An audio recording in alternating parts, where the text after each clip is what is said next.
Let's talk about the future of poverty.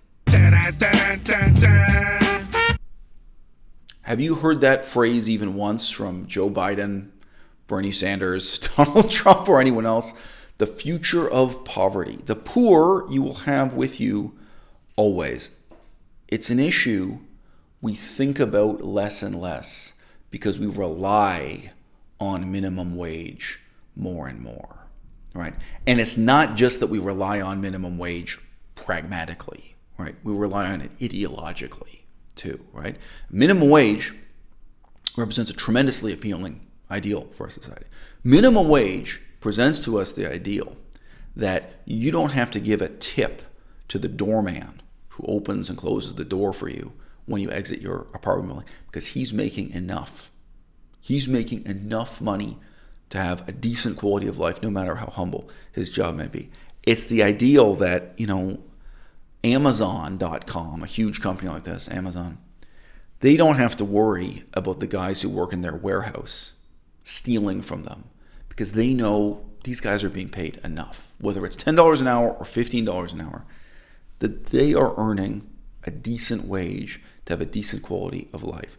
That at the hospital, they shouldn't have to fear the janitors, the people who sweep the floor and take out the garbage. They shouldn't have to fear the janitors and the people who do the laundry stealing from the patients, stealing medication from the doctors to sell on the black market because they are being paid enough. Many of the fundamental tensions in our society that you could read in novels from the 19th century, not that long ago, disappeared because of minimum wage. But we also stopped thinking about the future of poverty, right? Now, I was raised with a very powerful misconception. I don't know if you grew up with this also. I was raised with the pyramidal diagram of our society, a triangle, really, not so much a three-dimensional pyramid, to be perfectly honest. The idea that there's a small social class of the wealthy, of the elite, at the top of the pyramid, and that their wealth comes from oppressing the people at the bottom. And that the larger the number of those poor people at the bottom, and the more oppressed they are, and the less they're paid, then the wealthier the people at the top will be. That there's a reciprocal relationship between these things. That the riches of the richest people among us really are a consequence of the poverty of the poor. And that from the perspective of captains of industry, the perspective of executives who own huge corporations, and from the perspective of the elite in power in our government, the more poor, the better. The less they're paid, the better. The more oppressed they are, the better. Because who benefits? The people at the top of that pyramid. Now, this is false. And it's false in a very simple arithmetic sense. Look at how much a lawyer or doctor or professor pays in taxes. Take the time, get a pencil and paper if you don't believe me. I've gotten lots of fan mail from people who don't believe me. Try to calculate how much someone pays in taxes in your country. It's easy to Google this stuff. How much would someone pay in income tax if they earn $100,000 a year, $200,000 a year, $300,000 a year? You may have never thought about it. Those people pay a lot in taxes. They really do. Now calculate how much a person will pay in taxes if they only earn $20,000 a year. All right? There's a really important arithmetic sum missing, and that is the cost to the government in lifetime benefits. The person who only earns $20,000 a year, and wherever you're living, they probably pay very little in taxes or maybe nothing at all, that person still received an education provided by the taxpayer. They'd probably receive more medical benefits provided by the taxpayer because a lot of rich people buy things for themselves that they could get for free from the government. It's a little bit different in every country, but nevertheless, the total cost to the government is higher for the poor, especially the poorest of the poor. And this person, even if they're hale and hearty today, they're healthy, eventually they're going to retire. Eventually they're going to grow old and die, and then they're going to cost the government even more. So when you do full life cycle analysis, looking at the life of one poor person or 100 poor people or 1,000 or 1,000,000, what you realize is the government is not getting rich by oppressing the poorest of the poor. The parasitic relationship is between the government and the wealthy. It's the wealthy who provide the government with money, and the government really does redistribute that to the poorest of the poor. Sometimes just in terms of money, food stamps, money, unemployment payouts, the dole, as the British say. Sometimes it's just literally the government is taking money from the rich and giving money to the poor. But much more profoundly, the government is spending millions and billions of dollars to provide services and benefits to the poor they otherwise could not enjoy, whether that is running water or electricity or education or the ability to ride on a train or a bus. All of these things are subsidized to an unbelievable extent every day that we take advantage of and take for granted. And it's the poorest of the poor who benefit most and pay the least. They may in taxes pay nothing at all, but when you do the math, when you subtract the benefits from the taxes over a full life cycle, the poor cost the government money. They don't make the government money. And then what's harder for people to accept is that for almost every business you can imagine that exists in the 21st century in a Western democracy, this is also true about the minimum wage people in a corporation, in a gold mine, in a law firm. Let's start with the law firm as the simplest example. Okay, you think the law firm gets rich by paying the janitor as low a wage as possible? The owner of this law firm may have a black heart. He may be a terrible person. He may want to pay the janitorial service less than minimum wage, and that's bad. And I'm morally opposed to that. I don't believe in economic efficiency at all costs. It's more economically efficient for him, yes, if he can pay the janitor as little as possible. Right? But the janitor is not producing the value, the product, the output of this corporation, this law firm in this case, right? The janitor is kind of a drag on productivity. They need him. They need someone to take out the garbage and sweep the floor. You don't want the lawyers wasting their time. They need someone to wash the windows, let's say. Things like this that are quite time consuming, and people can't just put down their legal briefs and start washing the windows, or at least maybe they could, but that's not the way this particular law firm is organized. It's not organized on such egalitarian principles. I know a lot of schools in Japan that are organized that way, where the schools say, no, the teachers are the janitors. The teachers wash the windows. Everyone takes turns. You can do it. You can try. But in any case, this law firm, they may want to pay the janitor as little as possible. The productivity, the profitability of the law firm entirely concerns people who are paid much, much more than minimum wage. And they work together. Their productivity comes out of a cluster. The job they do couldn't be done by just one person sitting alone at a desk. And it's so profitable. It's so productive running this law firm that they can afford to pay their janitor $10 an hour, and they can afford to increase his wage to $15 an hour with no significant impact on the law firm. Even if they have 10 janitors, maybe they have janitors and a bunch of other people, that's fine. It is a drag on productivity, but that's what's good for society as a whole. That's what government wants, is to have this higher minimum wage. Why? We don't want the janitor having to drive his car 2 hours a day because he can't afford to live in the same neighborhood where he works, or he can't afford to live within, a couple kilometers of where he works. He has to travel a huge distance every day.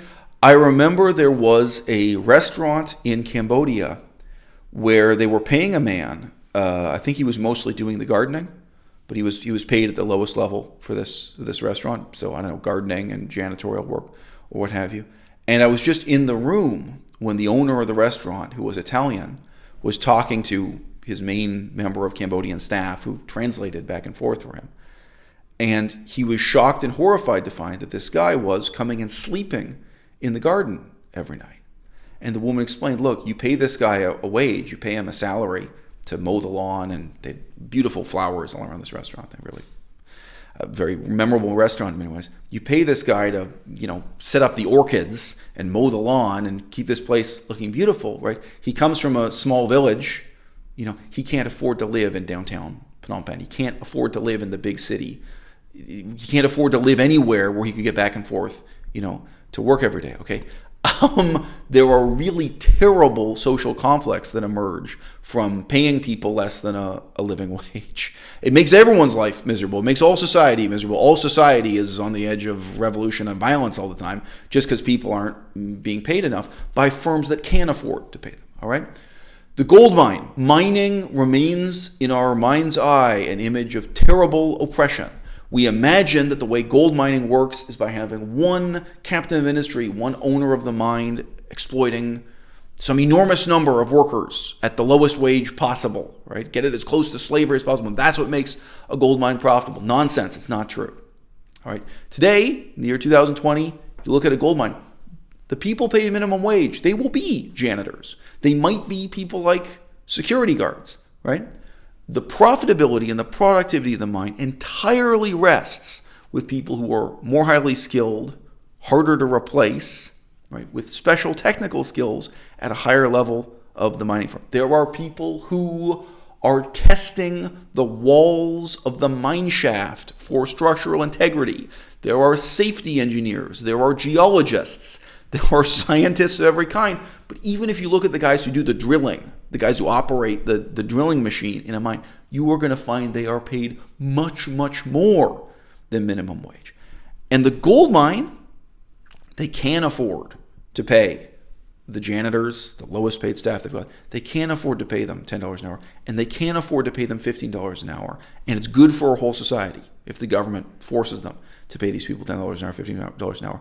But the reality is the owner of the gold mine is not getting rich by oppressing those people or by pushing them down to the lowest salary possible. The reality is that the profitability of the gold mining firm, not so different from that law firm, it's being produced by a cluster of highly paid people, not necessarily at the top, in the middle and the top of the corporation, but far above the minimum wage, right? And those people, they couldn't be productive in that way working alone, right? One safety engineer working alone does not a gold mine make. One geologist is not worth that much. Oh, but you got all those people organized and working together. Now you're making billions of dollars. Now you have a gold mine, figuratively and literally, right? And out of that surplus, out of that amazing productivity and profitability, they can afford to carry along those minimum wage people. They can afford to provide the minimum wage people in their company with a good quality of life, with healthcare, with benefits, with the ability to live somewhere nearby and not have to sleep in the garden in front of their gold mine, not to have to be a hobo, not to be pushed down into poverty this way. From the government's perspective, in terms of designing a society in the government's interest, to the government's advantage, what they would want is an inverse pyramid. They would want a larger number of wealthy taxpayers and the fewest number possible of people subsisting on minimum wage or living in poverty below minimum wage. Now, there's another sort of difficult to pin down implicit assumption that the way our society operates reflects what is in the government's best interest, as opposed to what's in the people's best interest or the interests of the poorest of the poor, who may be quite powerless in your political system wherever you're living, or maybe moderately powerless, depending on where you live. The United States has a border with a country called Mexico, all right? And as the minimum wage in the United States goes up and up and up, the temptation for any company, for any venture, is to relocate their manufacturing south of the border to Mexico, where they can pay all of the employees dramatically less. Part of my reason for making this video now, in the last months of the year 2020, is that the prospect of a dramatic increase in minimum wage in the United States is on the docket once again. Perhaps ignored amongst the election promises of Joe Biden is that he will now raise the minimum wage in the United States to $15 per hour. $15 US per hour in the year 2020 is quite a lot of money. The view of minimum wage as something fundamentally parasitic, and not exclusive to the right-wing fringe, the view of the government forcing employers to pay more, and the assumptions about whose interest is that in and what is the benefit, these will again be called into question. One of the disadvantages of the United States increasing its minimum wage is simply that America is adjacent to Mexico. The computer I'm recording this on right now was manufactured in China. The camera was manufactured in China. I believe this lamp was manufactured in China. I wonder how many of these books were published. Maybe, pulp and paper industry is one of the last things we still do here in Canada. Almost everything I own is either made in China, Mexico, Bangladesh. Right? We've all lived through this. We've all seen this happen. Right? The disparity between the minimum wage in one country and another has profound warping effects on the whole economy. And when I read Bernie Sanders, what I see is that he has no clear vision for the future of poverty. His only idea of the future is to go back to the past. It's just to promise that he's going to revive the car manufacturing industry in Detroit. That it's like Donald Trump's slogan, "Make America Great Again." Like, oh yeah, in that post-World War II period, through the 1950s and 1960s, America had all this manufacturing power. Well, we can do it again. Can we? Can we? You can have a law firm that carries even a huge number of janitors. You can have a highly productive firm like Amazon paying a $15 an hour minimum wage. No question. Every hospital can afford not just to pay its doctors and nurses, a good wage, but they can pay the cleaning staff and the security guards and the people who do the laundry. They all matter too. Out of the profitability of the elite aspects of the company, you can lift up, you can carry the poor and provide them with a good quality of life, even though they can be replaced, even though from a strictly economic perspective in terms of efficiency, you could pay someone else way less to do the laundry. You could take the dirty laundry from the hospital beds and send it to Mexico and have someone there clean it and send it back, and you'd probably save money and the whole hospital would be more profitable. It's true. You can outsource everything. I was hearing the other day about newspapers that were outsourcing the writing of articles to the Philippines. So the newspaper articles are being written by journalists in the Philippines to be published in America. This is the problem. This is the riddle of our times. Bernie Sanders is looking at this and saying the future of poverty is the past, and that just can't be. Right? Not every industry is going to operate like a gold mine. Not every industry is going to operate like a law firm. Okay? Mass manufacturing, when you get into industries where there are more and more people at the bottom of that pyramid, people sitting at tables, taking pieces of cloth and stitching them together to make t-shirts. Right? Well, that's your whole company. There are just a couple of executives at the top and then a huge number of minimum wage laborers manufacturing t-shirts. What's the future of that in the United States of America? And what is the future for the whole world when we embrace this kind of broken pyramid system where one part of the pyramid that's inverted, it's an upside down pyramid, is here in the United States and Canada. And then the other part of the pyramid, all the mass employment, mass manufacturing industries, those are in China and Mexico. Okay, this is a rare video in which I'm not here to give you all the answers. That'd just be a separate video. Not that I don't have the answers. That'd be a separate video. I'm really here trying to emphasize something that was a misconception in my own youth because I was raised with this propaganda. I was raised with this misconception quite intentionally. It was inculcated into me the notion that our whole society is shaped like a pyramid, because the government itself grows rich from the oppression of the poor, that there's nothing the executive over at the gold mine wants more than to have huge numbers of employees being paid the absolute lowest wage possible, and that rather than the actual gold mining, is where his fortune comes from. Who's really thinking about the future of poverty, about having a society where the rich and poor can live together and work together? I'll tell you something. In the year 2020, it's not Bernie Sanders and it's not Donald Trump. The most dangerous element of the minimum wage is maybe that it works too well, that it lets us just not think about these most fundamental questions. Dun, dun, dun, dun, dun.